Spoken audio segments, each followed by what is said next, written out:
I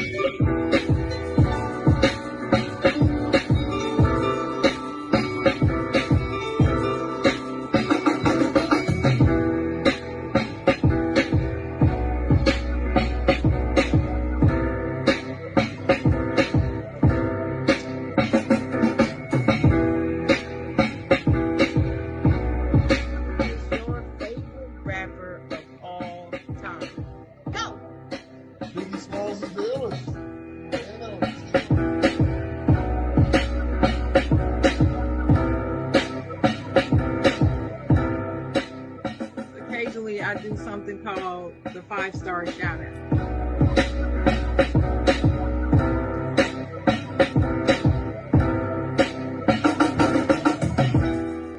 I'm going to say this line. I'm not going to say it because I don't believe in it. I don't believe in you can't make a you know what I'm talking about.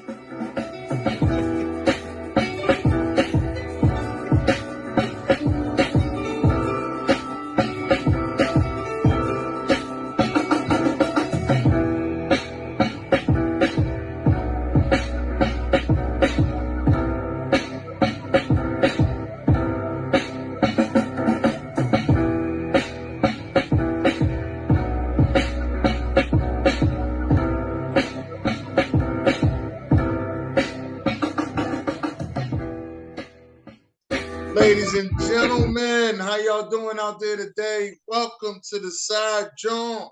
I'm your host, Dennis Holmes. I'm here with my co-host, the Chocolate Girl. How you doing today, baby? Hey, everybody. I'm good. How about you?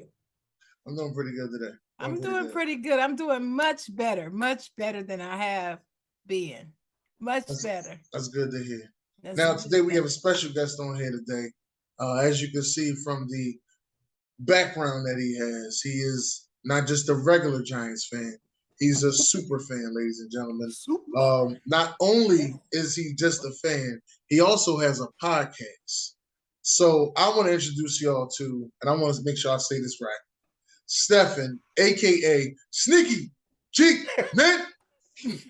You say it better than me. I'm a little jealous. I'm out. There's no reason for me to stick around any longer. I'm done. Welcome to the show. Welcome to the show. Thank you very much. It's great to be here. We're glad to have you. I got to say that flyer was that made my day. So thank you so much for that. Thank you so much for that, and thank you for the invite too. I feel like I've made it now. Oh, sucky now.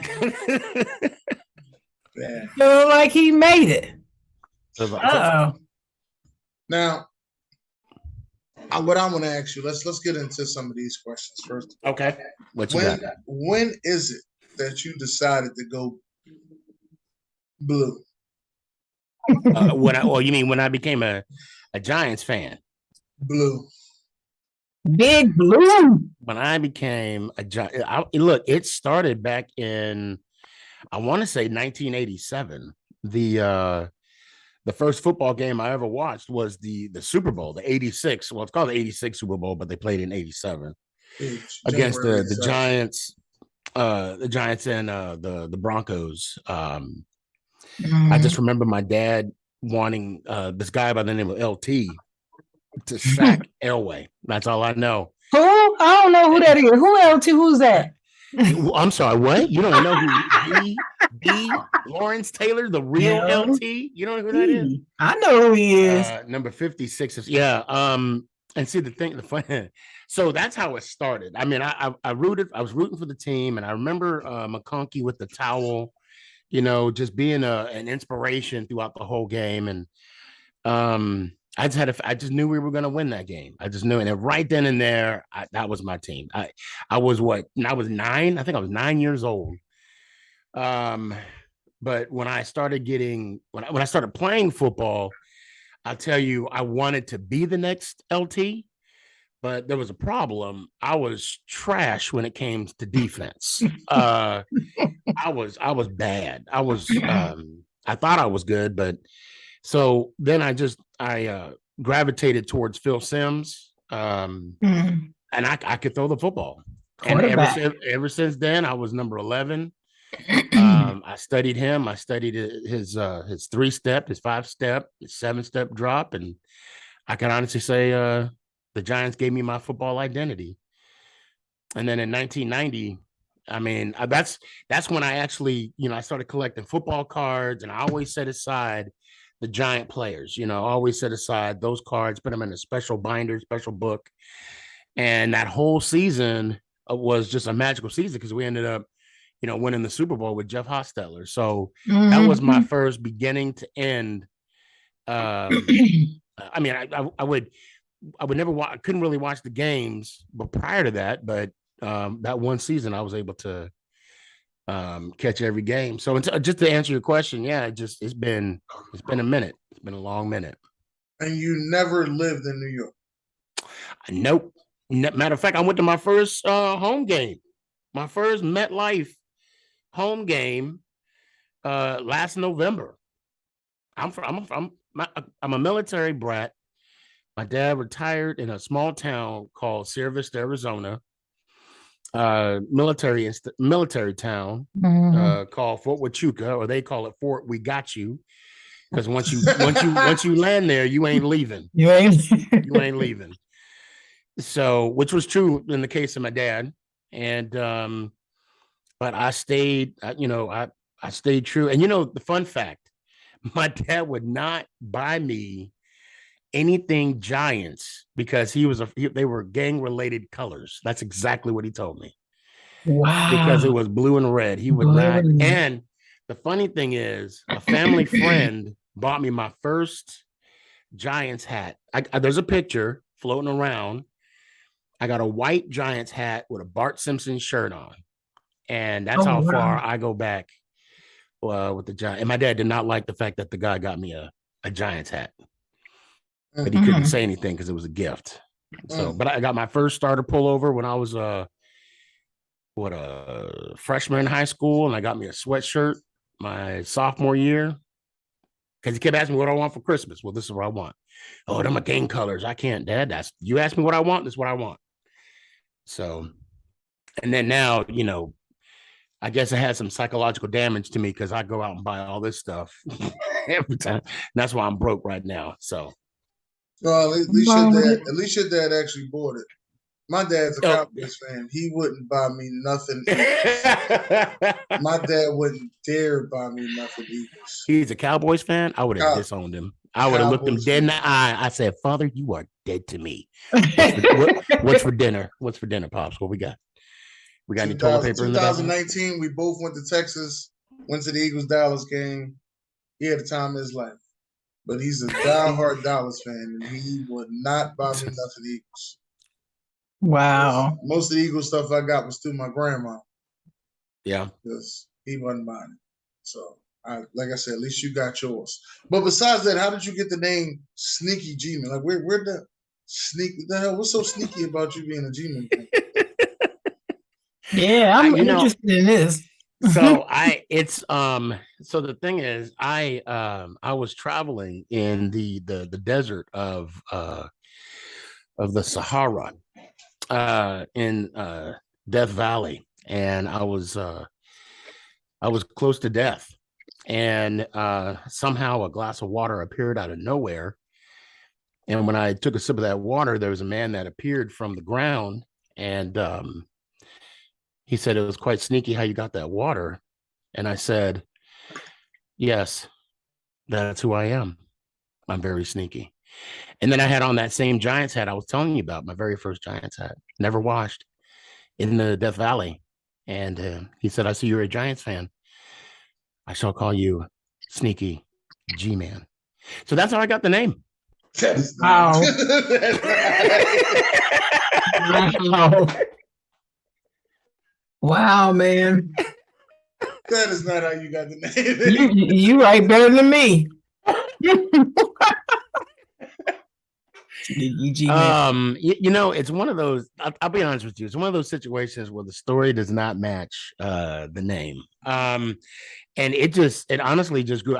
It just grew to I named myself that for whatever reason. and which I can't really disclose, but but it, like I said, it's more the name, you know, the name just came up, and it just started rolling with me, and to be fair, everything is starting to be because of the name. And what I mean is, think of it as a way of life. I mean, you have to be determined. You got to be focused. You got to be sneaky. You got to be, you got to have your hustle to kind of to do things to make things happen the way you want it to happen. So, in a sense, that's kind of where the name came from. So, in order to make things happen, you got to do it yourself. So, I think that's the best way to put it. Okay, so you self-proclaimed Sneaky G-Man. Okay. Yeah. Okay. Yeah. Not bad. Now, as much as you dislike the Cowboys, or as you would say, you hate the Cowboys. No. I loathe entirely. Okay. I can't stand it. I loathe them. I hate the Eagles. I hate the Commanders. I loathe the Dallas Cowboys. And I live in Dallas. Right. That's what I wanted to know. What made you move to Dallas, knowing that you hate the Cowboys? That you loathe the Cowboys. I had an opportunity to come down here, for the job. Got a small promotion, and I accepted the position basically, and we came down here. And I'm enjoying every minute of it ever since we came down. October 2018, pre-pandemic, and the whole notion of coming down was knowing that I get to see my guys once a year, which I called it. I told my mama boss, my wife, I told her, I said, this is my Christmas. Every year, this is my Christmas. That you get to see you play against the Cowboys. I get to see my guys. Yes. That's your Christmas. That's awesome. Okay. Do you like Dallas? You like the city? I love Dallas. I don't love the heat because it's been I think we've been on a 200-day streak of 100 degrees, and the humidity is something else out here. But I'll tell you, the humidity is not like East Coast humidity. That humidity is you can keep that over there. But the people are nice here until they get in their cars.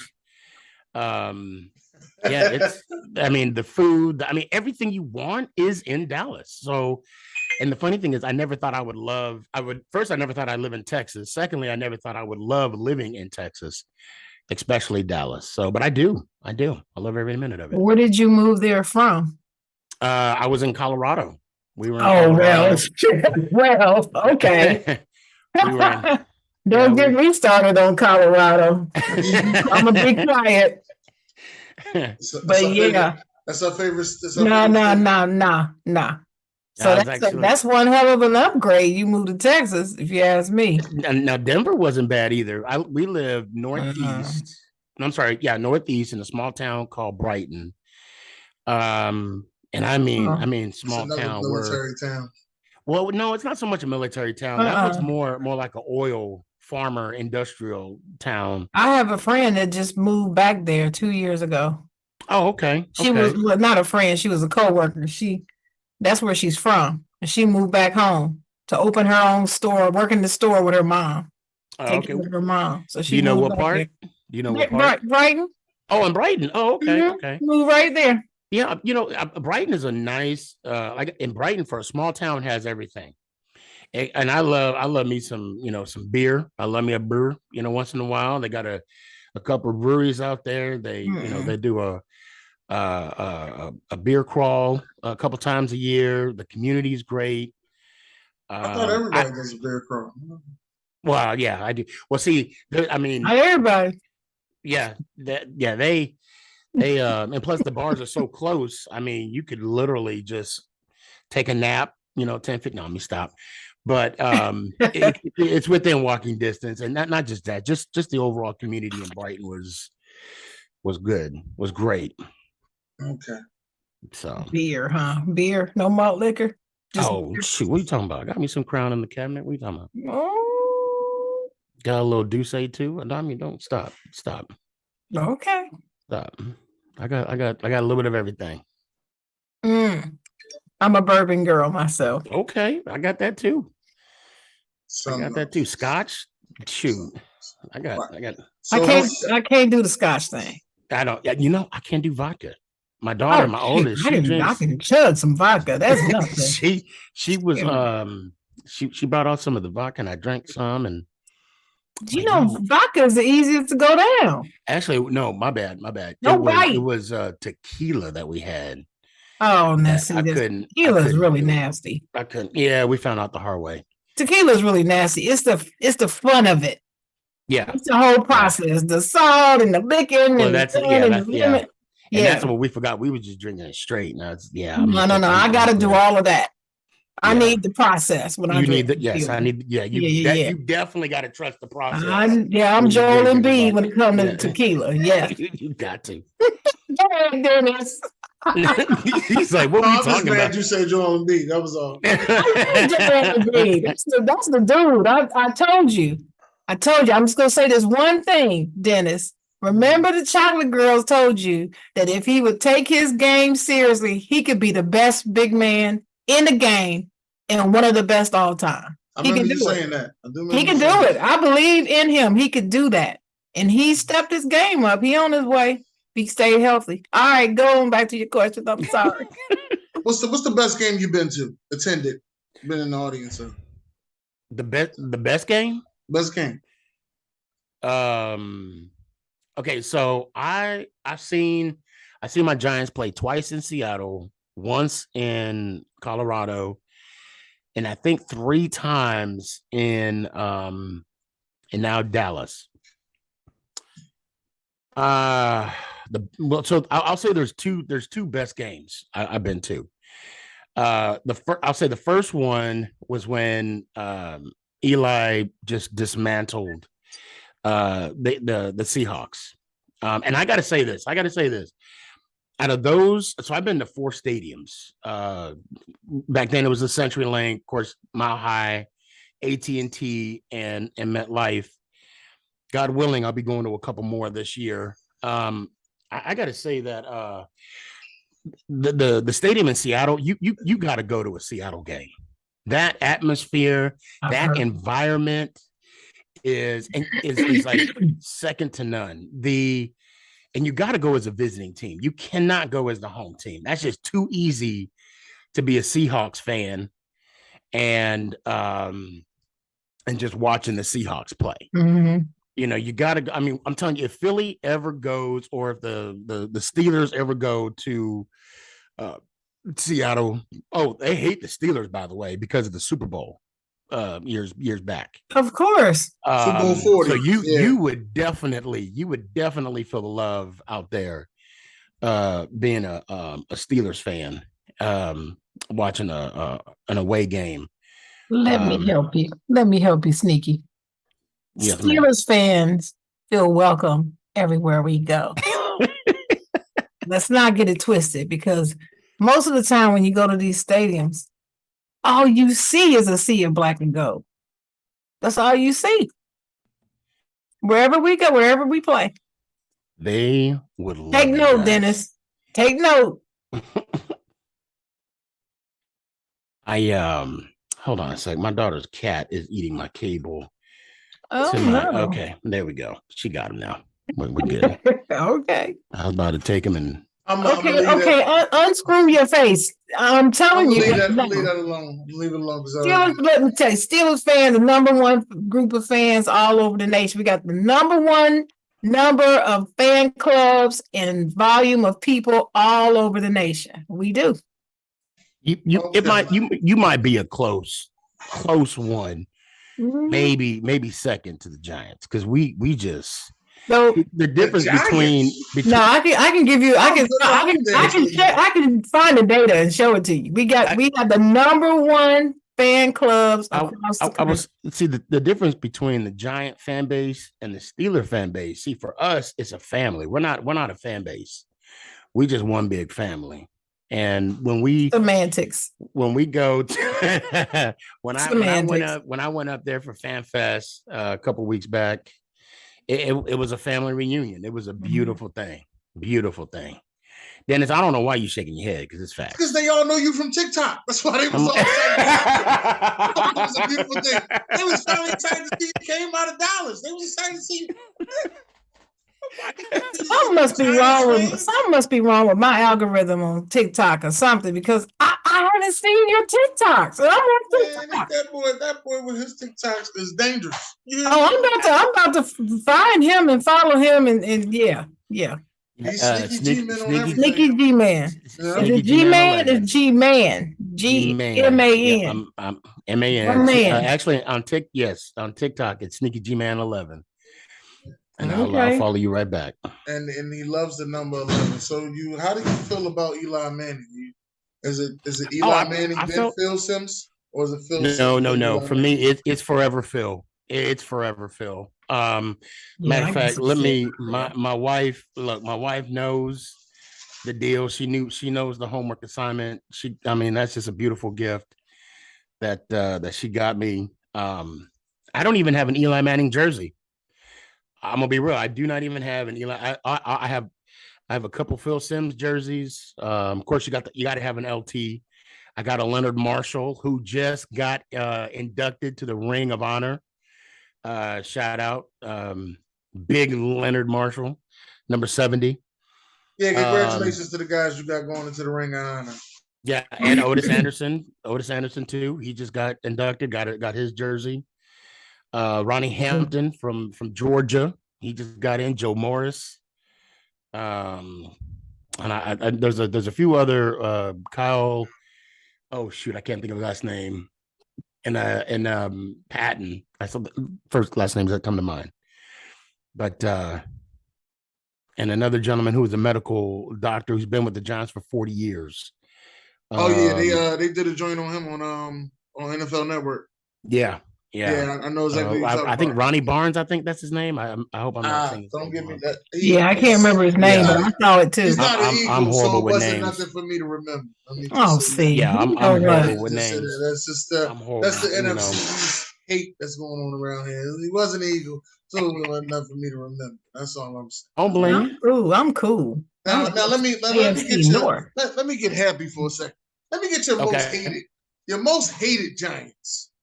Let me get those ones out the way. I would say a name, but I know you'll say it for me, like Tinky Barber. So I'm so glad you brought that up.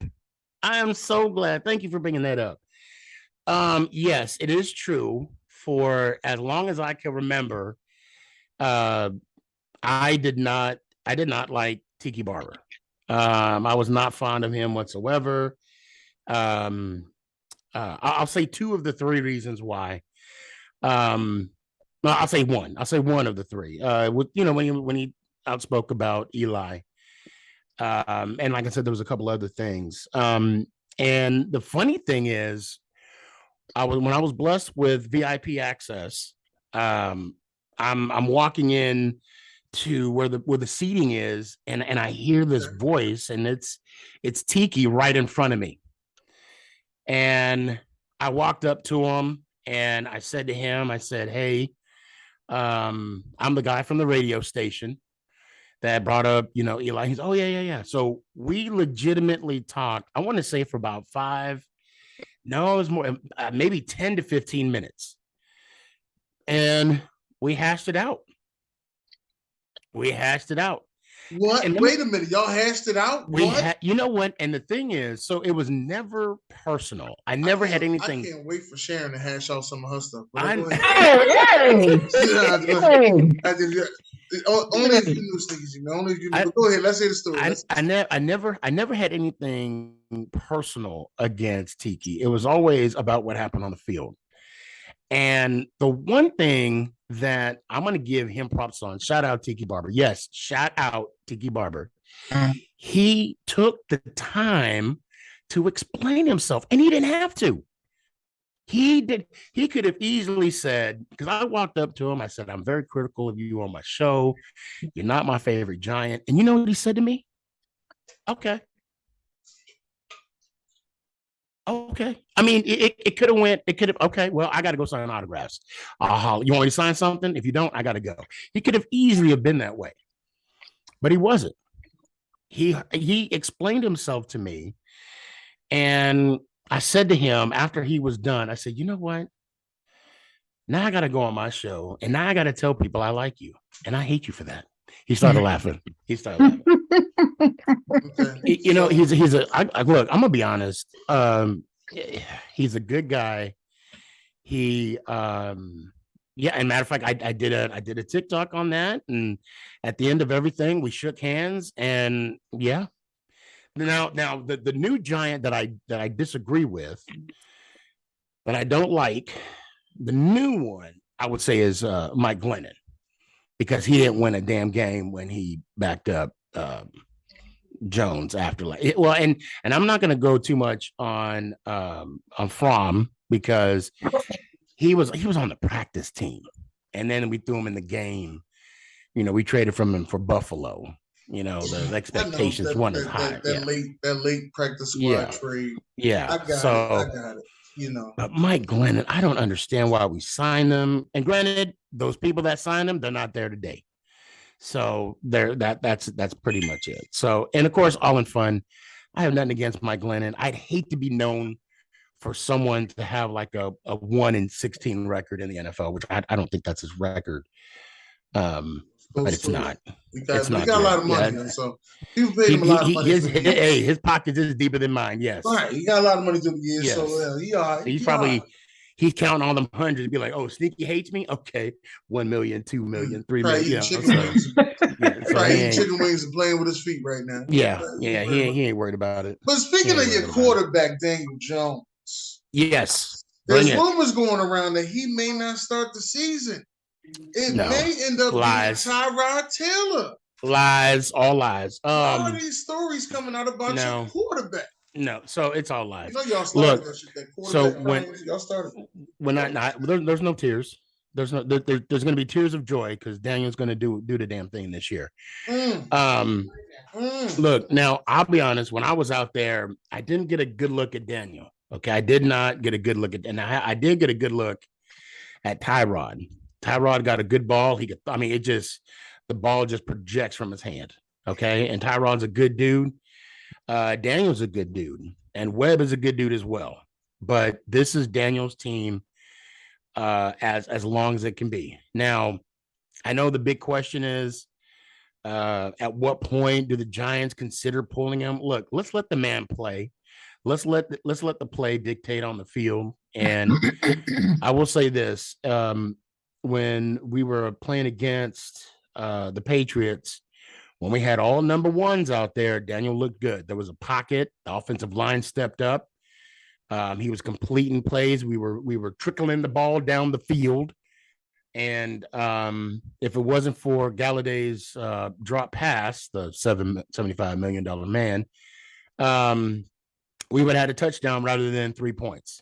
And if you notice the second series when we came in, there was a lot of shuffling being done. Barkley was off the field. Thomas was off the field. So, of course, that offensive line looked completely different, and it showed. But yet people still want to chastise him, Jones, and make it out to be where he's just, not going to be successful. And the sad thing is, he is one of the hardest working players on that team. I hear every day from everybody, he's the first one in, last one out, and he's trying to be better. And I believe this year he's going to have an opportunity to do. He has to, because mark my word, if we're sitting at 8th in the draft, we're probably going to get a QB. Because the key thing is Shane and Dable, they inherited him. They did not draft him. So they're giving him an opportunity to see why we should keep him. And if we're in the top 10, I'll even say top 12 at most. Yeah, they're gonna get a QB. So. Well. Is that all the G-men that you just don't like? Let me get that out of the way. Any more G-men that you don't like? Kerry Collins. I like Kerry. Hey, Kerry Collins got us to a Super Bowl. I mean, he got. I mean, look, Kerry Collins beat the Minnesota Vikings 41 to the 5 touchdown passes, 41 to nothing. I mean, you know, he didn't finish it, but I mean, he played against that tough defense. Any giant I don't like. I can't think of any. I can't, honestly, Tiki was the only one that kind of had a sour taste in my mouth. And, you know, like I said, we're besties now. So, I mean, to be honest. That's good to hear. Then that's good to hear. So let's hear about these ones that you do like. Okay. I'm more old school when it comes to. Oh, that's a good thing. I mean, I ain't got to hear these newbies. Yeah. I mean, of course, you know, you got Barkley and Jones and Thibodeau and Williams but I'm still the 80s, 90s type, you know. I mean, people. I'm trying to find Jeff Hostetler. I'm trying to find out where he's at. I want to talk to him. I want to see what he's up to. You know, of course, you know, you got to love Ronnie Hampton, Otis Anderson, McConkey, Carl Banks. I mean, LT, that just goes without saying. Leonard Marshall. Yeah, yep. Carl Banks, yep. And you know, so let me tell you a funny story. Well, I got my Spartan jersey. He's a Spartan dog first, baby. Let me tell you a funny story about Carl Banks. So I've been pestering this guy to come on my show for the longest time. And look, and let me throw this out there. There is nothing I can offer these giant greats other than my loyalty. That's all I can offer them. Mm-hmm. I don't have money. I don't have, of course, I don't have fame. I could just give you my loyalty, knowing that I won't do you wrong. I don't want nothing from you. So I bug. There's a lot of giant players that I'm surprised that have not blocked me yet on the social medias. So, and I say that out in love too. So anyway, I go to the Fan Fest. And I go up to a floor where Carl Banks and David Tyree, shout out David Tyree, Carl Banks, they're sitting at, and they're taking pictures. And so let me back up. Now, you know, where we meet somebody that we haven't seen in a long time, we do this, man, this mother, you know, like, it's good to see you dap it up. This mother, right. You know? Right. So when he saw me, that was the expression he had on his face when he's like, this mother, like, he had a smile on his face. Mm-hmm. And, you know, we dapped it up, and I'm just like, it's good to see. I mean, the guy is like 9 feet tall. Okay. He's massive. And these are one of my heroes. I mean, you guys got to understand something. Like, these people, you know, the Marshalls, the Banks, Lawrence Taylor, Carson, Reason, those guys, you know, Sims, Morris. I mean, the Bavaro. I can't name all 53 people on the roster, you know.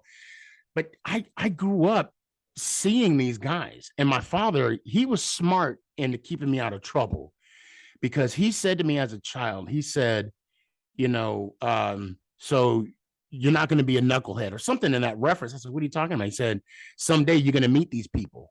You know, they don't want to meet a thief. They don't want to meet a crook. And they definitely don't want to meet somebody that's been in jail. So you're gonna when you meet these guys, how you gonna meet them? And that ingrained in my head when I meet these guys for the first time, which, you know, at a young age, you believe it's gonna happen. And he was right. And, you know, God has blessed me to live the life that I'm living. And to meet these guys, of course, by the words of my father, it's kind of like they kept me out of trouble without them even knowing it, if that makes any sense. So it was just an awesome moment to meet Carl, and the expression he had. Of course, when I met Howard Cross again, because he was on my show, same type, you know. This man, he's like, they let you sneak in, and I'm like, hey, it's in the name. It's in the name. Sneaky G-man. Sneaky G-man. Yes, ma'am. So I gotta say that's definitely a good story right there. Now, is there any other players that you haven't mentioned that you met? Because I see you met the owner. Yes, and that was the second time. That was the second time I met Mr. Mara. Yeah, the first time I met him was actually in Dallas. I have that pinned on my TikTok. I have seen that. Yes, you were yelling at him, and he actually came over. He came over. Yeah, he came over, and you know those victories, those little wins that you got to cherish those moments. Mm-hmm. And actually, to be fair, I would say this last time was the third time, because when I went to MetLife, I saw him on the field. I called him a couple times, and he finally turned around and waved. Of course, we didn't conversate then, but you know, he's an owner. You got to respect his position and where he's at, and just for him to take the time to come sign a crazy fan, you know, it was awesome. It was an honor. So, and also the fact that Joe Shane, he took the time to come up and actually see the TikTok that I did with him saying, you know, you need to reflect on what I just said, which he said to a press conference or media personnel. I think I'm surprised not that many people are actually saying that. I've actually added that to my vocabulary. When my kids want me to repeat myself, I'm like, I think you need to reflect on what I just said. You are not going outside. You know, I mean, that's just, you know, I think that just it's such a powerful phrase that I'm surprised he hasn't coined it and put on a shirt, you know. But I have to say that's definitely cool right there. Sharon, I'm gonna let you go ahead and take over right now. Oh, wait a minute. You didn't ask the top 5 G-men all time. I just asked him his 5 favorite. I'll let you answer. Oh, okay. All right. Wait. Before we get started, we got to revisit what you said off camera, because it got me. I'm getting there. Okay, I'm getting there. Okay. Yes. So here's my first question. What, super fan, first of all, explain to us what a super fan means to you. Being a super fan. Well, by you saying that about me, I think it's an honor, because for me, it's not so much a fandom. And it sounds silly. It's a way of life. Mm-hmm. Everywhere I go, I have some kind of Giants clothing on. When I'm at work, I wear a hat. I have a lanyard. When I'm home, this is what I wear every day, all day when I'm not at work. Mm-hmm. I don't change. I even have a polo Giant shirt when we go out to eat to dress nice. But for me, you don't need all this. You don't need the background to be a super fan. You just got to be dedicated and true and loyal to your team. I've had many kids come on my show and say, I wish I had what you had. I said, no, all you got to have is heart and loyalty and dedication to your team. I don't care what team it is. Even though I hate saying it, and I hate, if you're going to be a Dallas Cowboy fan, then you better be with it when they lose, when they win. Right. That to me is a super fan. It's easy to be a Golden State Warrior fan this year or a Rams fan this year because they won. You know, mm-hmm. Why don't you be a Cleveland Browns fan or a Giants fan? Mm-hmm. You know, a team that has struggled throughout I tell everybody that are Giant fans right now, all the young ones who have seen more championships won than a Dallas Cowboy fan at their age, I should say, that they need to embrace now. Now we're earning our stripes, because I've been there from 1990 to 2007.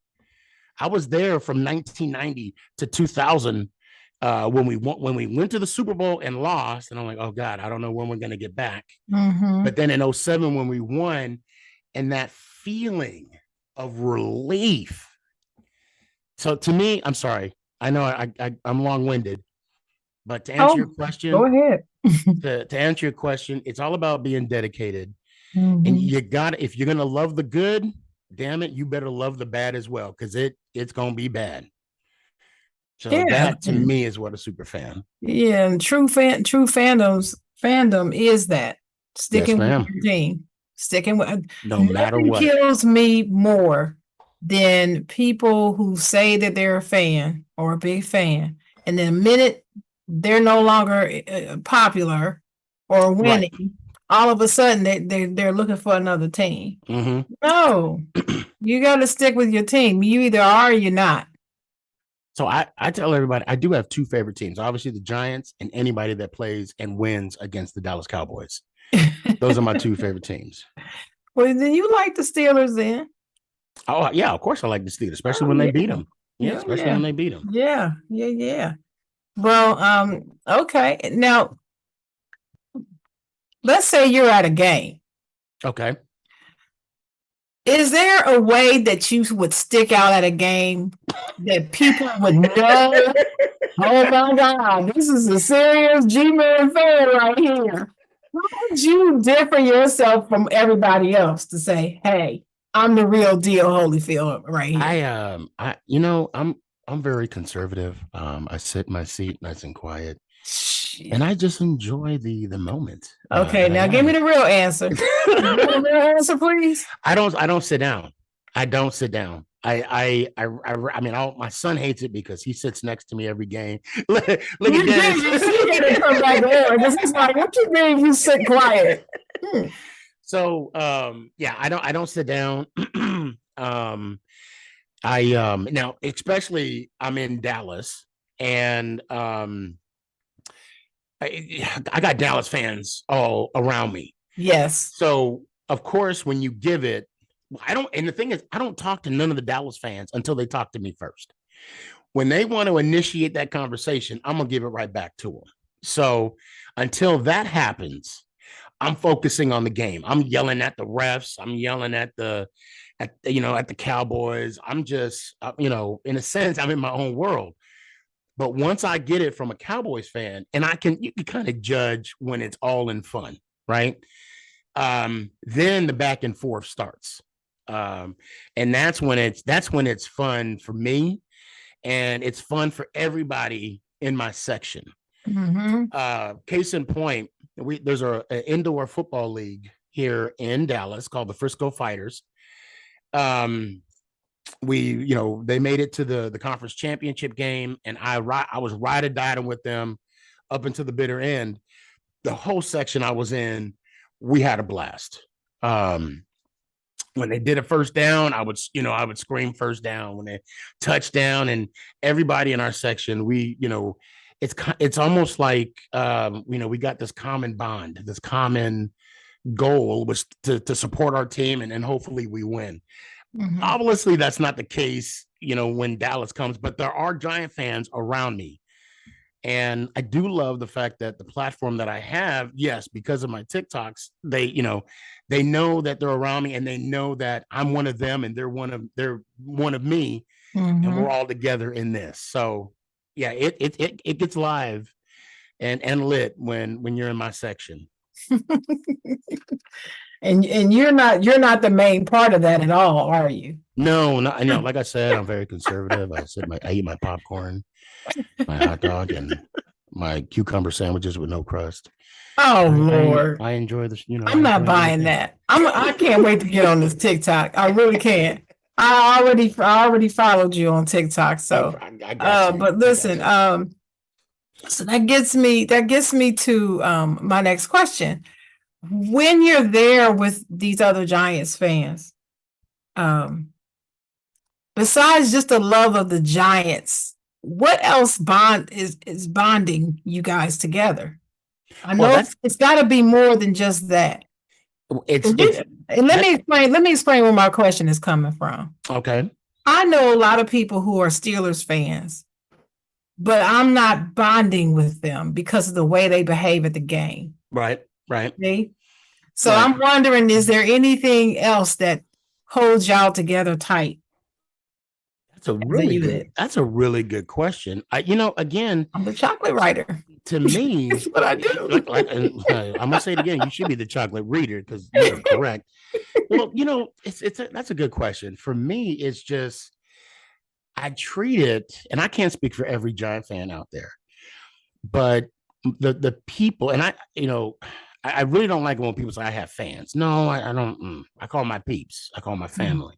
Mm-hmm. And that's kind of to me, that's what the bond is. It's like a family type bond, if that makes any sense. There's so many people that I've met throughout my journey in social media that is everything okay?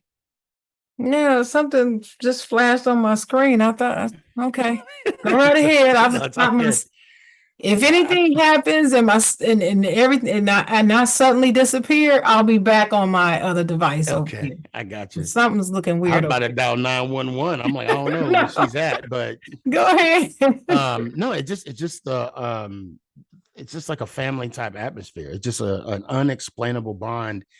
And we talk about everything. Like it's funny because I do have my daughters, I do have my son, and Mama Boss, who's my wife, is on TikTok, and they're on my social media as well. So everybody's asking about everyone, checking them out, seeing everybody's doing. And then, of course, while I'm in town, like, oh my God, we got to go here to eat. And then what's good is I had an opportunity to break bread with one of my guys. We were just talking about everything. Not just football, just life in general. Because I myself, I'm back in school, juggling that with the podcast, plus the social medias and all that. And then we were talking about that with one of my guys. And it's an undescribable bond that I have with the people that follow me. Matter of fact, I don't know. Yeah, hold on, right here. This belt right here, I brought with me to the first game, and every event, the draft, the fan fest, the training camps, and I'm going to bring it with me every game this year. Every signature on there, except for 4. Is it 4? Yeah, except for 4 are all the people that follow me. Oh. And when I walk up to someone and I say, hey, I follow you on TikTok. Oh, well, you got to sign the belt then. They grab it and they sign it. And if the friends are around, I said, hey, if you want, just follow me and you can sign it and then you can unfollow me, because that's the criteria. If you follow me, you get to sign the belt. Giant fans. I haven't took it to any other game, but I think there is a Steeler fan that actually signed it, but he said he was a Barkley fan. But yeah, it's just such a beautiful thing when I go out and I see the people. And I will say this. So my father passed away last July, not this past, but last year, 2021. And I made the decision that we were going to go to New York for Thanksgiving because that was going to be the first Thanksgiving without my pops. And obviously the loss will never be replaced, but the love that the Giant family gave me, not knowing, some knew, but not everybody knew. That's what I needed. That's why I'm so glad we went that weekend to, not only see them beat the Eagles. Sorry, Dennis, but just to get that love and yeah, it meant a lot. It meant a lot to me that weekend. Well, whenever we have someone on the show, I always go to their social media website, just look at their pictures. I don't always look at their posts. Sometimes I do, but I always look at the photos, and I'll look at every photo I can, right? Because I want to learn a little bit about them, and it helps me when I design the flyer or any social media posts.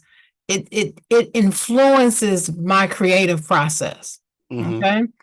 And when I went to your Facebook page and I looked at your photos, one of the things that drew me to you is the fact that you seem to be a man of the people. So I'm sitting here listening to you talk now, and it fits right in with what I thought.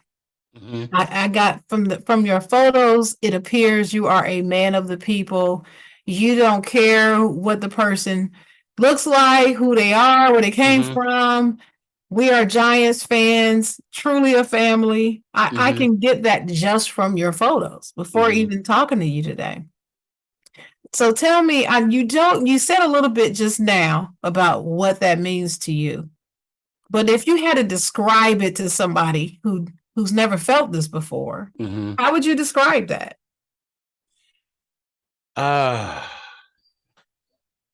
Overwhelming, to be honest. But a good overwhelming. Like, and you know, so right now the word that jumps out to me is I don't want to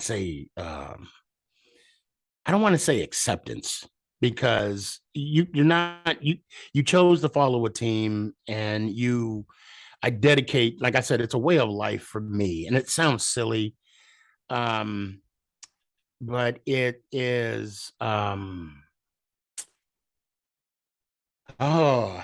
what word? Embracing. It's embracing the moments that I get to share the love of the New York Football Giants. Every hug, every dap, every conversation, it stems. This is the root. This is the foundation of it. And to it, you can't really explain it to someone.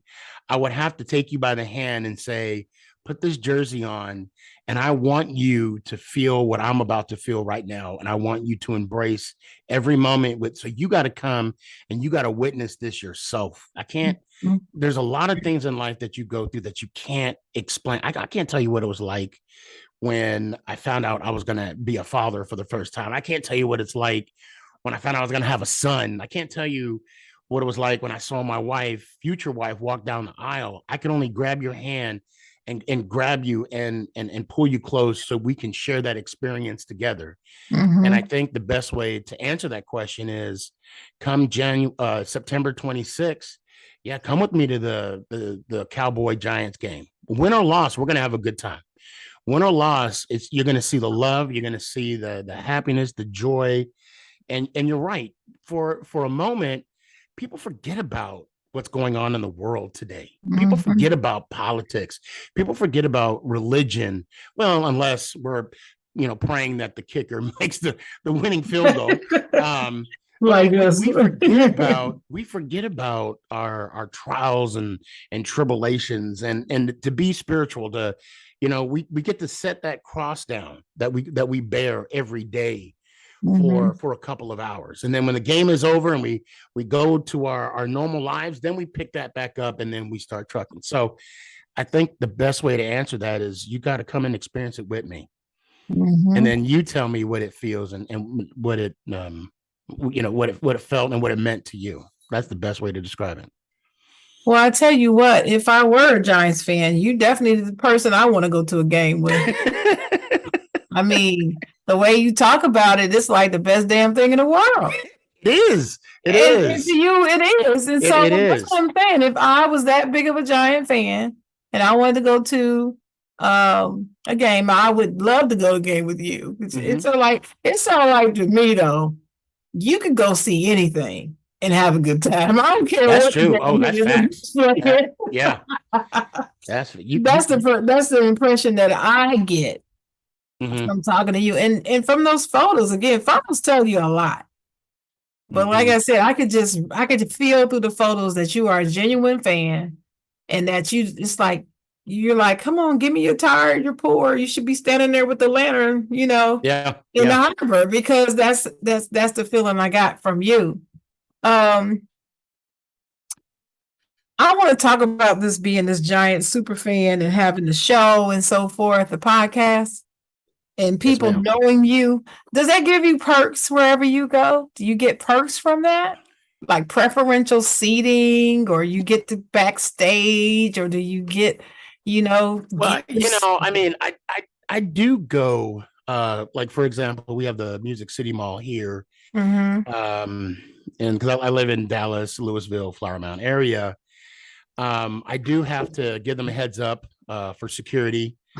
And then once I pull in, they say the Eagle has landed, and then I have my own. No, You know, Not the eagle. Wrong choice of words. Well, yeah, but you know what? That's I shouldn't say. The giant has It's landed. landed. No, it don't give me perks. And uh I will say this. I will say everything that I've received, I believe I've earned. And I've earned it by the people that's been a part of this journey with me. And I'm very acknowledgeable about that. So when I got to go to the NFL draft this last year, I was able to be in the inner circle. And when I was able to get that experience, I immediately did a TikTok and thanked all my followers, all the people, everybody that's been with me, because if it wasn't for them, I wouldn't be in the situation I'm in now. And with that, I got a little gift bag, and I immediately did a little giveaway where I mailed out stuff that people won and whatnot. So perks, no, I don't want to say perks. I'm actually thinking, dang, do I get any perks? I don't think so. I don't think so, because I mean, let's be honest. It's TikTok. It's social media. I think it's funny when people say I'm TikTok famous, because I'm like, well, I'm not bank account famous. Can I be bank account famous? You know? Oh, we can talk about that. I would like to be bank account. We can talk about that after the show. Okay. I may have something for you. Oh, okay. Okay.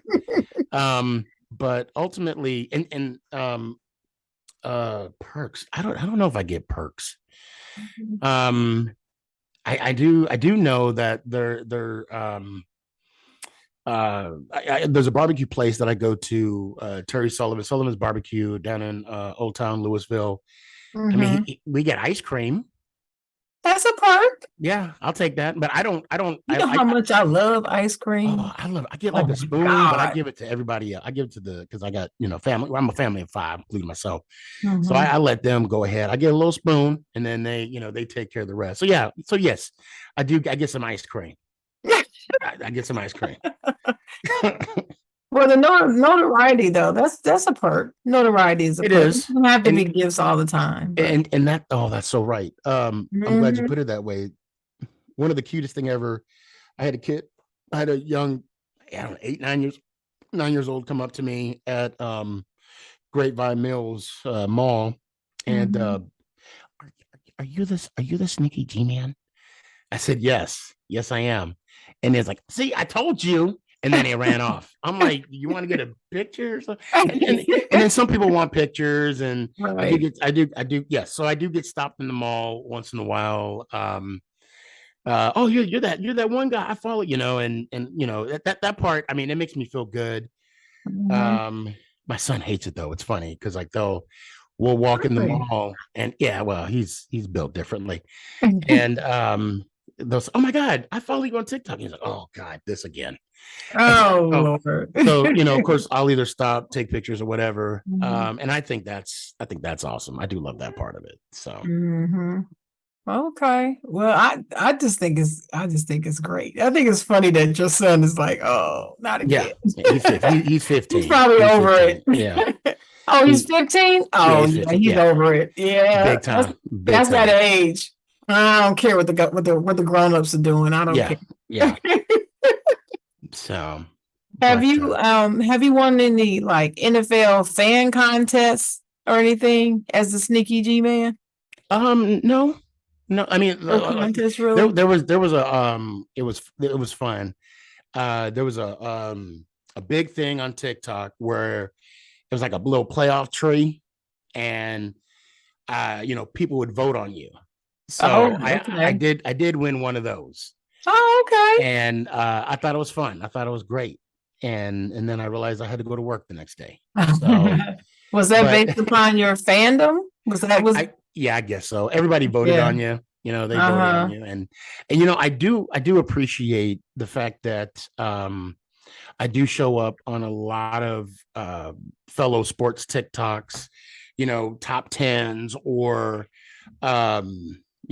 must follow or whatever. To me, it it does give you a good feedback of what you're doing. But one thing I will say that man, and to this day it means a lot to me, is that so for the longest time I've been trying to get the Giants to follow me on TikTok. Okay. And early on, there was an Eagles fan, not Eagles, I'm sorry, a Seahawks fan realized he got followed by the Seahawks. So I stitched it or whatever, duetted it, whatever. And I said, it must be nice. And I said, well, and then I had the Giants background. I said, well, maybe someday, the Giants TikTok, maybe someday they'll follow me. And it got, I want to say over 100 comments, and everybody reposted, like everybody said at Giants, at Giants, at Giants. And for me, I was already validated. That to me, that validated me. Okay, maybe the Giants, obviously the Giants saw the post, obviously. But the fact that my guys recognized that, they validated me for my love of the football Giants. So I took that. For me, I took that as a win. And I to this, and then thank you for the follow, by the way. There you'll see me walking towards my seats, and a female who I've never met, stitched it and challenged the Giants as to why they're not following me. And just that was, I mean, it's just those things right there. It means. Well, I wonder why they haven't. I don't know either. I don't know. And patience, good things happen to those that wait, and patience is a virtue. So someday, if the New York Giants, if somebody from their social media team is watching, please follow Sneakygmen. I mean, it's a no-brainer. I appreciate the biggest Giants fans I've ever seen. One of, that's for sure. I was friends with a guy in college. He was from New York, though. Okay. And I mean, his dorm room, nothing but Giant stuff all over the place. And I mean, Giants, everything, trash can, toothbrush, jacket, robe, slippers. I mean, everything in his room, Giants. And I was like, wow. But, I like the Giants pretty good. I like the Giants. I have some of my favorite Giant players. Of course, I start with Carl Banks because he is my fellow Spartan. And of course, I liked LT. I didn't love LT. Even though he was a beast, and they'll say he's the greatest defensive player of all time. People like to say that. That's facts, though. You got to admit, he changed the game. He did. He changed the game. He was a problem for everybody, every team. Every team. And let me throw this out there, too. Tell me Any Given Sunday wasn't the shit. He was. Tell me, and I'm talking about the movie. I know. With him. He was the shit in that movie. Yeah, he was good. He played that role. All he really had to do was be himself. That's all he had to do. That's really all he had to do. That's all he had to do. He really did, especially that last scene when he was in there with the doctors. And the coach. Come on, Coach Al. Yeah. And what do you want me to sign? I'll sign it. I was like, if that ain't himself right there, I can tell that's how he really is. Did your roommate, did he have a tattoo? No, see, tattoos weren't that big of a thing back then. This was in the 80s. It just he didn't have a tattoo. Now he probably has one now.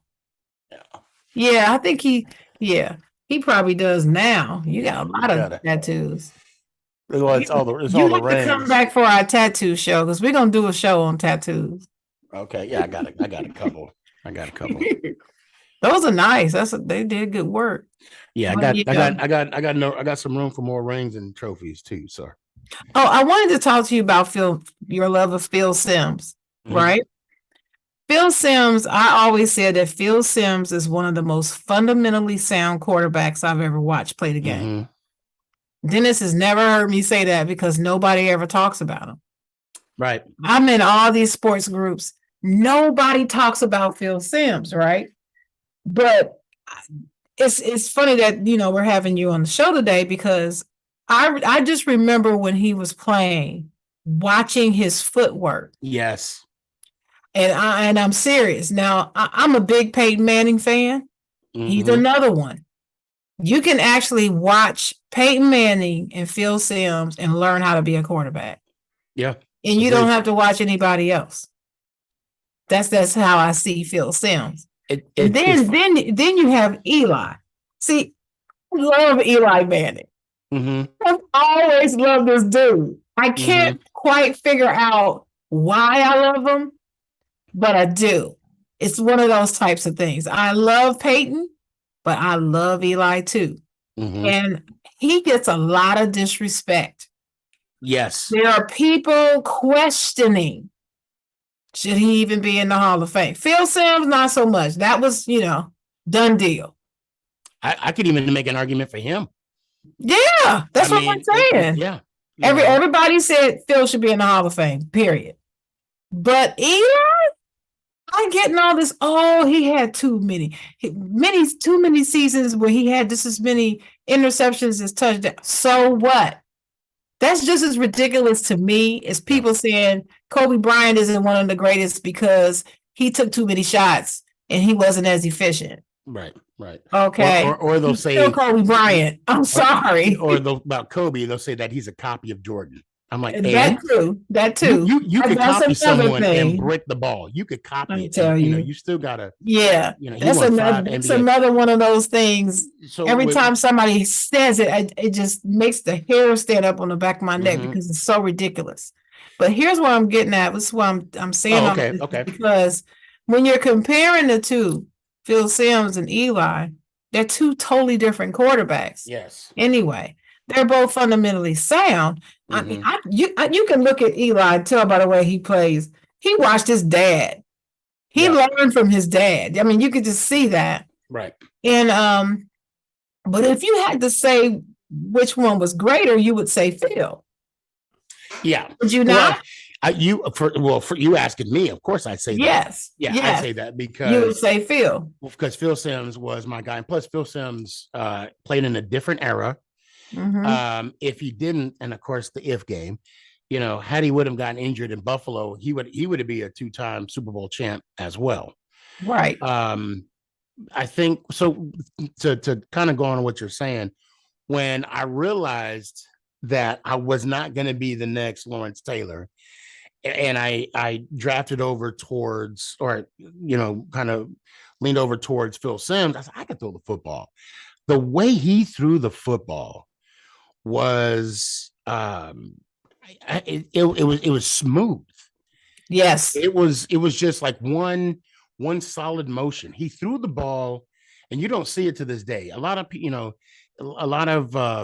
quarterback coaches, now they do teach kind of like transferring of the weight from your drag foot to your lead foot. Phil was doing it then. Mm-hmm. He was doing, and if you watch all the highlights of Phil Simms, he always threw spirals. I don't recall any highlight. I mean, unless I really look, where it was like it was a duck.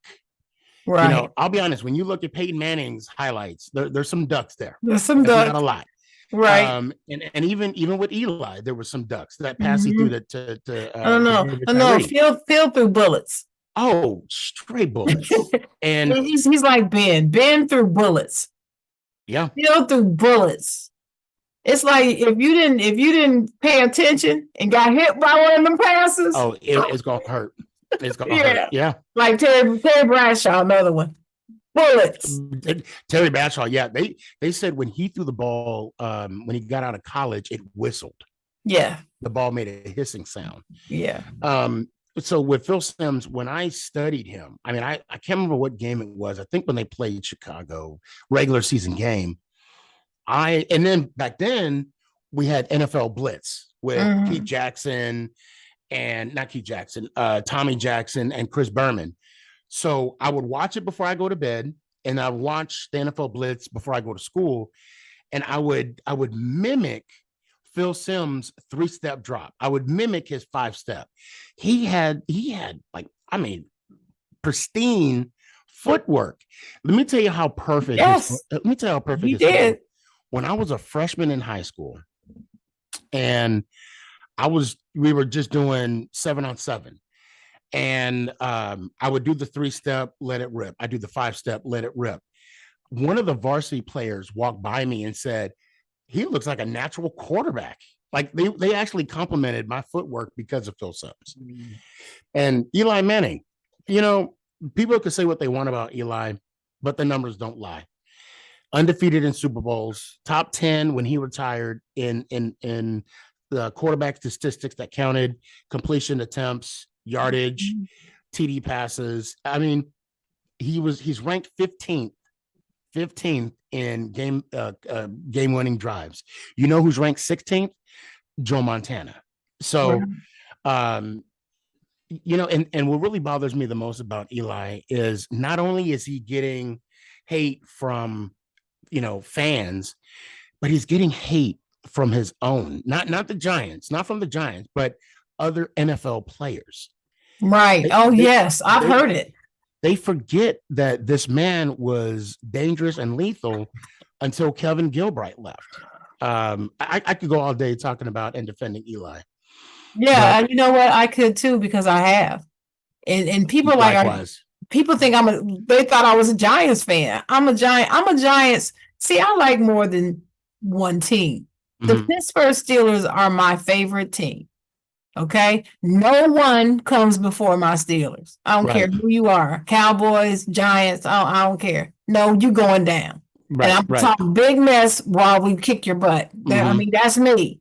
Right. But if y'all are playing some other teams, I'm going to root for you. Right. Because I like Big Blue. I've always liked them, like Big Blue pretty much. And then, of course, when my dog got there, it was, that was it. That was it. Carl was in his last year at Michigan State. I want to say he went all the way through senior year. I want to say that. But he was in his last year at Michigan State when I was a freshman. Okay. And I remember meeting him for the first time after a game. And you're right. He was a massive man. Oh, my God. Strong as an ox. Yeah, he's probably 6'5", but when you just. Yes. I do not want to get you mad. Oh, no. And this is the thing. He is one of the kindest. Yes, he is. Nicest, calm. When he's not on the field, he's not one of those stereotypical athletes that's quick-tempered and that's not him. Yeah. Oh, but he looks like it. He looks like it. But what about Strahan? What do you think of Strahan? Oh, I love Strahan. Strahan, I can't wait to meet him in person. The late great the pizza man told me some good stories about Strahan. I mean, he's just really, for me, what stands out about Strahan is when him and Warren Sapp got that beef. They had some kind of beef going on, and he straight up said, "Look, I'm not a spiteful man. I'm not a hateful man. I just want to play some football." I mean, that was it. And I'm glad that he came back in 2007 to get a ring. I wish he would have came back and got another one, in 2011, but it is what it is. And Strahan, I can't wait to meet him someday. He's definitely in my top 5 all-time Giants greats for me, or favorites. I'll say favorites and great, actually. But I think if you were to name your top 5 favorite Giants of all time, just favorite, no matter great or not, right? Who would they be? So I do have this thing called my Mount Rushmore. Now, so we'll do top 5 because LT's on that. I mean, there's no doubt about it. I got to say LT, of course, Phil Simms. I got to put Leonard Marshall on there because that hit against Joe Montana during that NFC Championship game.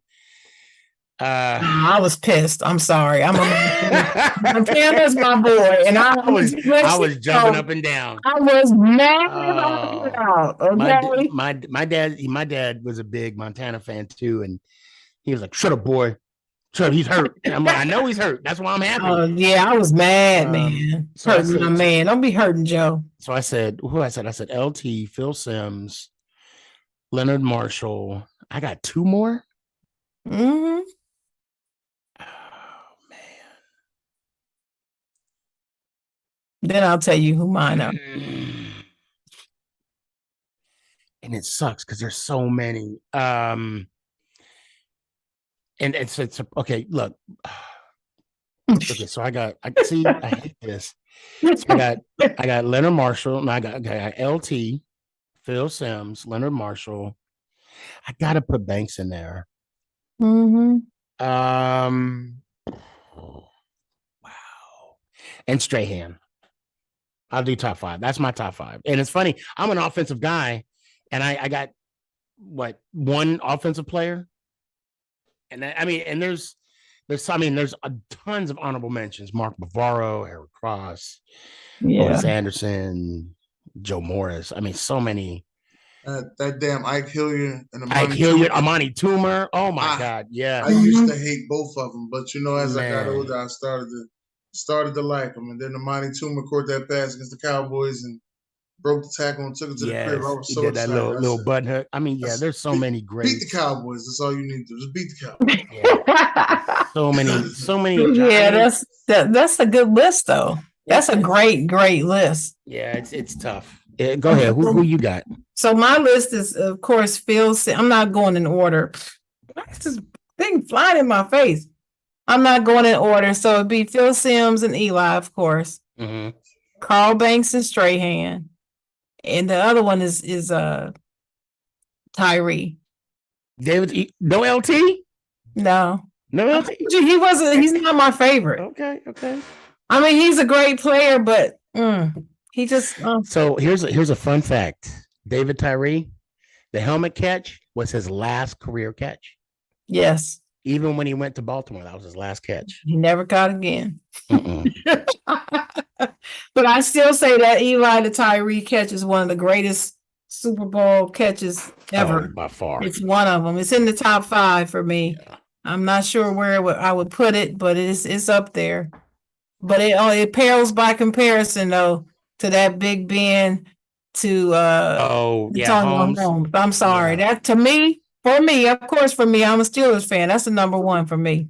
I do hate to say, I do have to use the restroom real quick. May I run? I'll be right back. Run. No problem. Sneaky G-Man taking a water break. Well, see, I have something in common. What? He's a sneaky G-Man. You the sneaky link? Sneaky link, yeah. We ain't got nothing in common, though. That's we ain't got nothing in common. Yeah, that's kind. But you know, y'all are a lot alike. Yeah. Your personalities, y'all so much. I'm sitting here listening to y'all talk. I'm like, man, get y'all at a game. Yeah. The Giants Eagles game. Let's get y'all at a game. We might end up at a game. Yeah, and go live. Go live from the game and be like, oh my goodness. We're coming. This is Side Jawn. We're coming to you live from. What's the name of y'all stadium? No, he ain't coming here. I'm at the meet him at MetLife. Number 1, the tickets are cheaper at MetLife. Number 2, the asshole ratio is lighter at MetLife. So I'll meet him at MetLife. What's the name of your stadium anyway? Lincoln Financial Field. Oh. We just shortened it up and called it the Link. Well, that's all we did. Well, you know they just changed Heinz Field. Yeah. I thought that was a little weird. Y'all should just got a whole new field. Accenture. Okay. What was y'all before that? Y'all was Three Rivers. Three Rivers. Three Rivers. I don't know why I was about to say Six Flags. I don't know why. Three Rivers. You know that's an iconic stadium, boy. Yeah. But let me do my last little. Oh, Here's my last important question before I get to my closeout. Okay. What you got? There's no New York Football Giants. No Giants. You got to pick a team outside of the Giants to root for. What team would that be?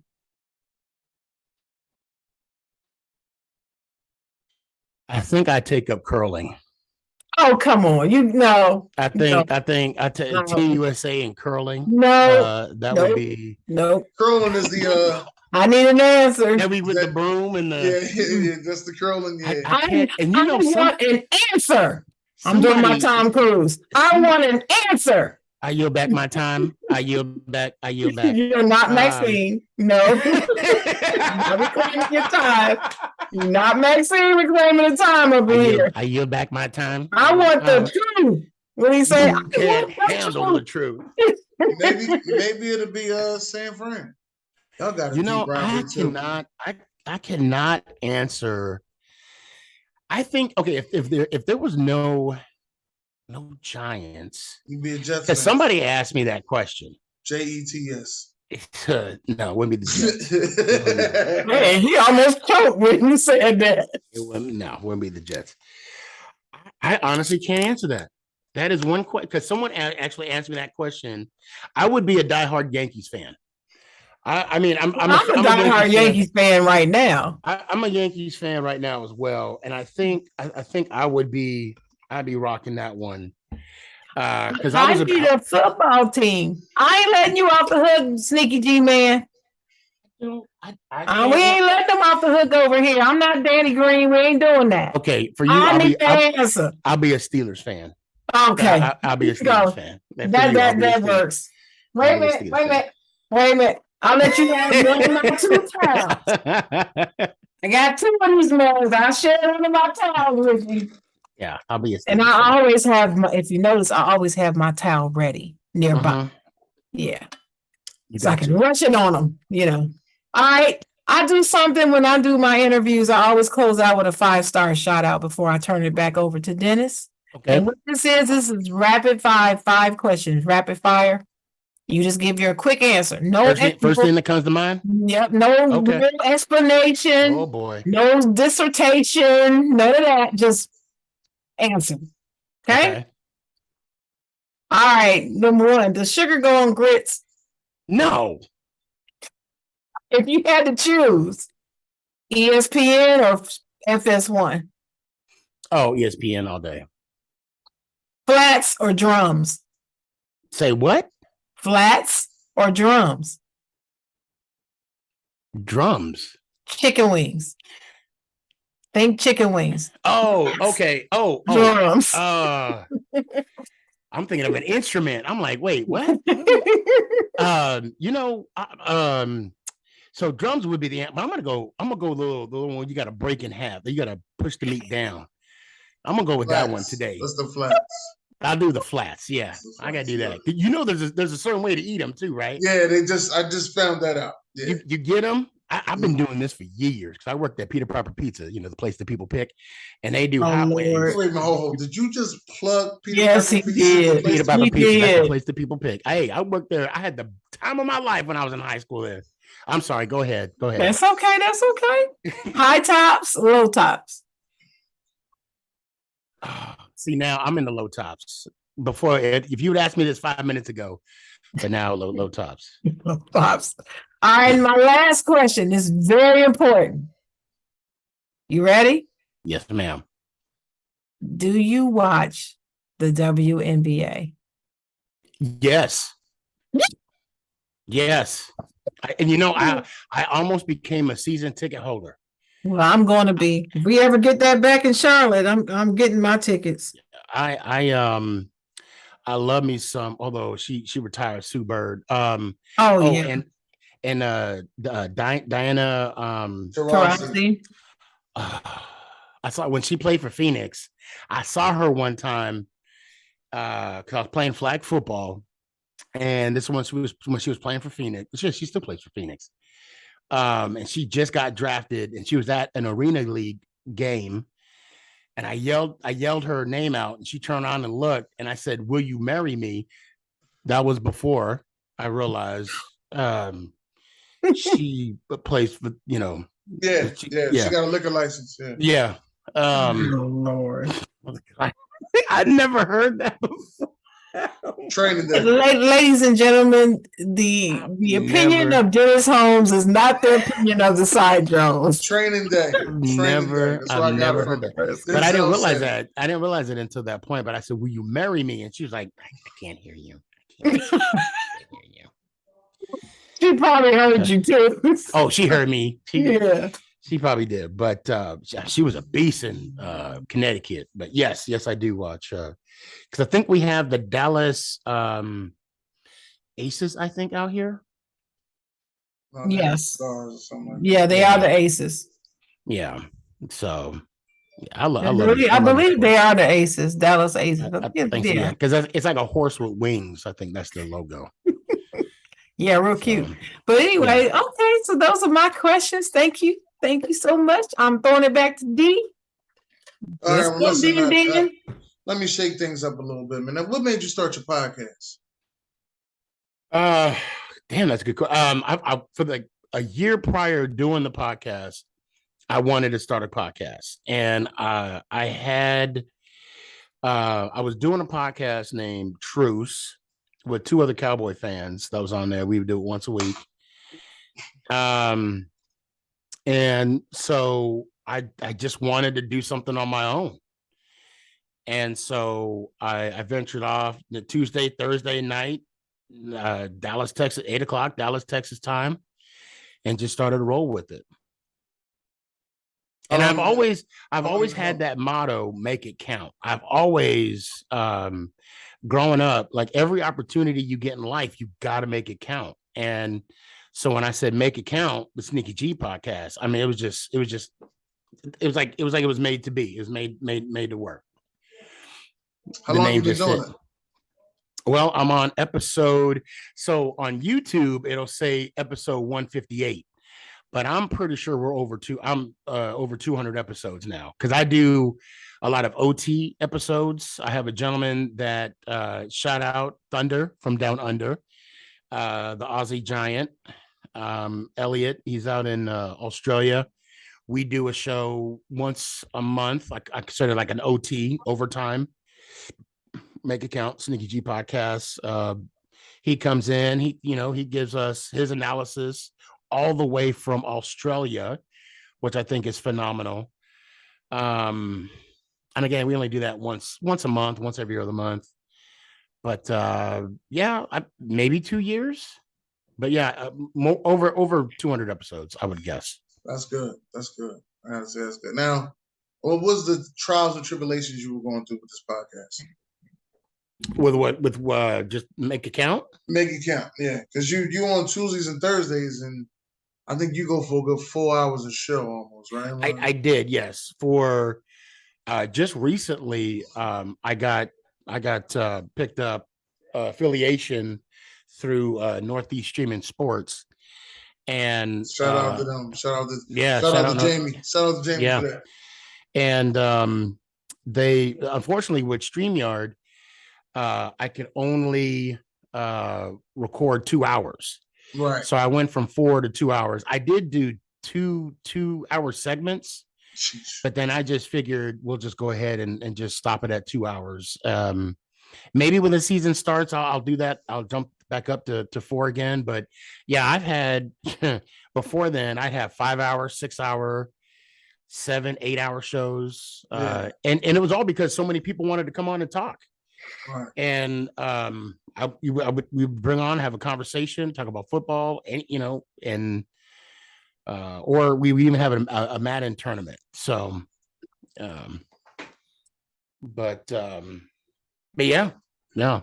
So now it's just 2 hours. So now I'm on every night on Roku, Northeast Streaming Sports. It would be 11 o'clock East Coast time. That's cool. That is cool. Happy for you for that. That is cool. I appreciate you.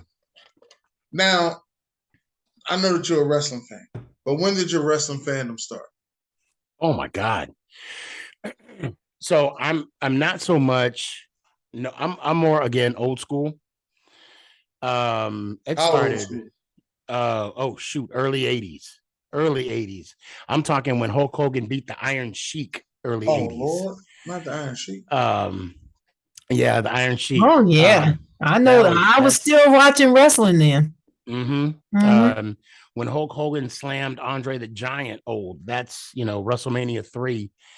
I think the last WrestleMania I actually saw from beginning to end and got into it was when the Ultimate Warrior beat Hulk Hogan. I think that had to been 5, WrestleMania 5. I think. But yeah. Okay, so now I've seen that you got to see the Nature Boy. Yes. Ric Flair.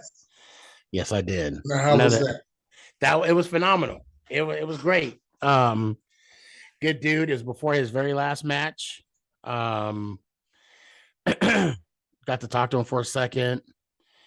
And so I got to see him the Dallas has its own version of Comic-Con, and it's called the Dallas Fan Expo. I was actually surprised that we were the only ones dressed as Ric Flair. I was actually shocked. My son and I. And don't forget to tell about you. Oh yeah. Guys, if you can, please go check out my TikTok. It's pinned. You're gonna love my Ric Flair robe. So the robe was pretty plain, the red one I had. And my daughter came up with some ideas, like with the feathers and the netting with the feathers. I just wanted the feathers to kind of stream down. And she was like, I got you. Say less. And she came up with that whole idea and everything. I got my son. You want to come say hi? You want to say hi? I got my son here. He's with me. Well, he lives with me 24/7. So I mean, it's not like he's going anywhere else. Yeah, that's the TikTok. So this is my son, Nick. What's going on, Nick? Hi, Nick. What's going on? Not much. Looking like your daddy. Who's that song? Stunting like my daddy. Whatever it called. Yeah, I was on Maury a couple weeks ago. And here he go, yo. Yeah. I am.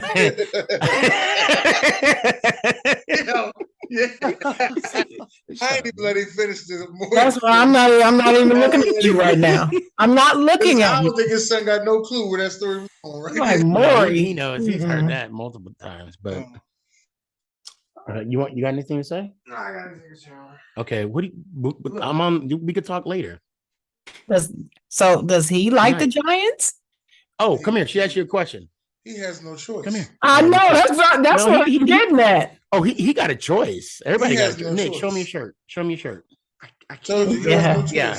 See, New York Giants. See, so the thing is, football Giants. So the thing is, I tell everybody, New York football Giants. I became a Giants fan. Love you, man.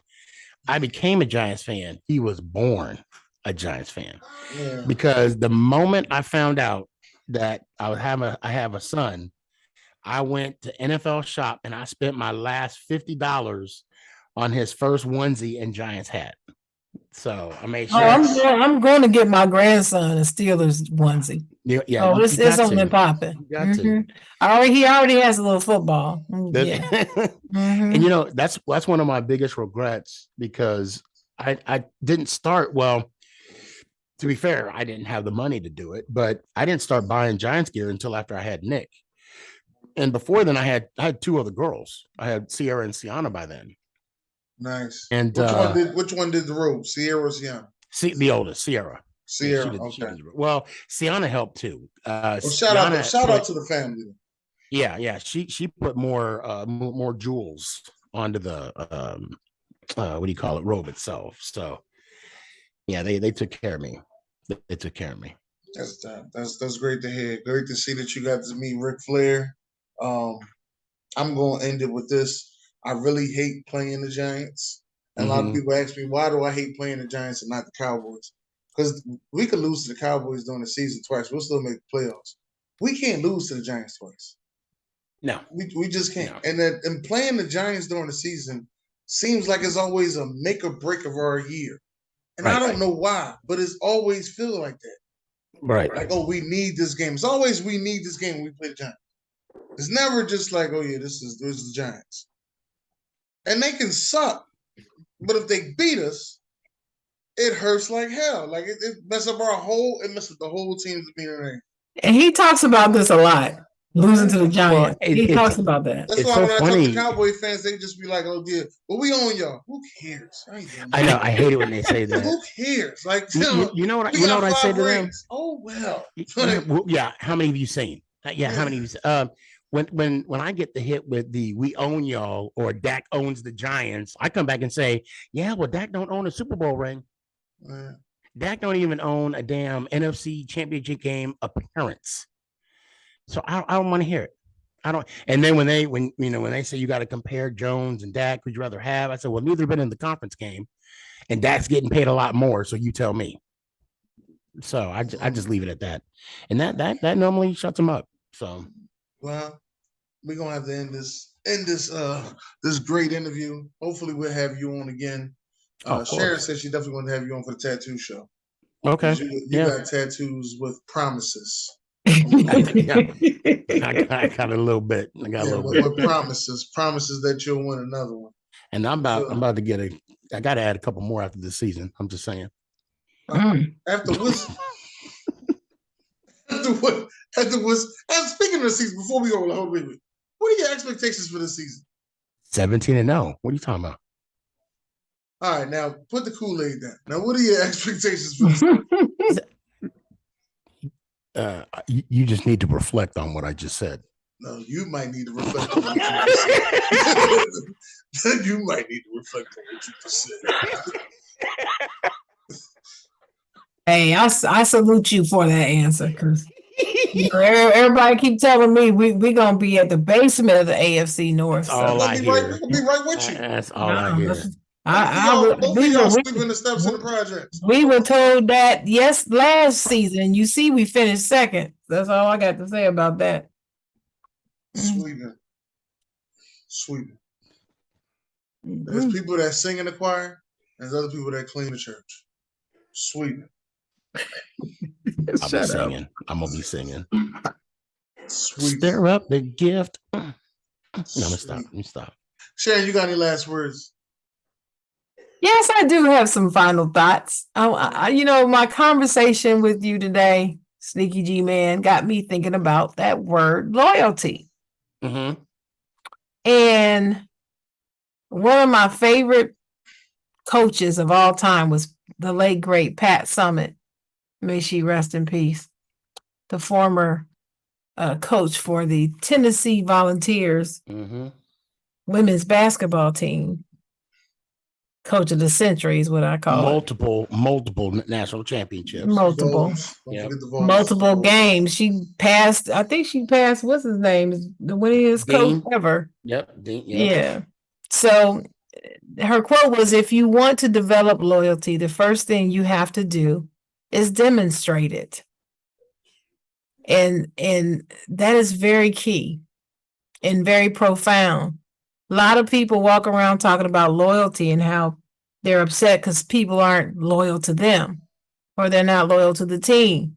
But then they're running around not being loyal themselves. Mm-hmm. You got to look in the mirror. So before you chastise somebody on their lack of loyalty, check the mirror, make sure your loyalty is on point before you open up your mouth and talk about somebody else's. Preach. That's my message on loyalty. We thank y'all for coming to the Side Jawn. Hope to see you again next Saturday. We've been doing this thing. This is season 2, episode 9, right? Episode 9, and we love spending time with you guys on Saturday morning. Thank you so much for coming, Sneaky G. Yes, we are going to have you back. And I'm just glad to be here. Can I just say one last thing? Yes, you can. Let's go, Giants. No. And I guess we're going to end on that. You might have to hit him with your catchphrase, Sneaky G-Men, one time. You ain't going to hit it? Sneaky G-Men? What? Oh, I just said it. No, Sneaky G-Men, how you say it, That's I normally say that in the beginning, but of course I'll say right now. Well, it's been fun. It's your boy Stefan, aka Sneaky Street Man. Oh, now I see. That's how you say it. Okay, I got it. Yeah, y'all have a good night. Got my towel on. God bless.